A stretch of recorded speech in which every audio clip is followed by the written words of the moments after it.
Hi friends, இப்போ பிஎஸ்என்எல்லில் எப்படி ஒரு நம்பர் சூஸ் பண்ணலான்னு பார்க்கலாம். மொபைல் நம்பர் சூஸ் பண்ணுறதுக்கு COIML.bsnl.co.in அப்படிங்கிற சைட்டுக்கு போய் அதில் சவுத் சவுண்டில் இருக்கக்கூடிய நம்ம ஸ்டேட் தமிழ்நாடுங்கிறத சூஸ் பண்ணிக்கலாம். அதில் போனீங்கன்னா வரக்கூடிய நம்பர்ஸ் அதில் காமிக்கும்.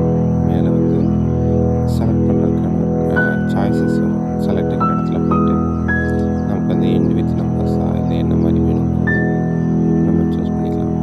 இல்லை சம் நம்பர்ஸா, ஸ்டார்டிங் நம்பர்ஸா அப்படிங்கிறத நம்ம செலக்ட் பண்ணிவிட்டு இப்போ வந்து எக்ஸாம்பிளுக்கு எண்ட் வித் நம்பர் நம்ம வந்து ஒரு 0 இருக்கிற மாதிரி சர்ச் பண்ணலாம்.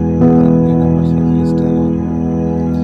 அதில் இது நமக்கு பிடிச்ச நம்பரை செலக்ட் பண்ணிவிட்டு நம்ம வந்து கன்ஃபார்ம் கொடுக்கலாம். இப்போ அந்த இடத்துல நம்மளுடைய மொபைல் நம்பர் கேட்கும். அதை டைப் பண்ணி நம்ம வந்து ரிசர்வ் பண்ணிக்கலாம். இல்லை சர்ச்சிங்கில் நமக்கு வேறு ஏதாவது ஆப்ஷன்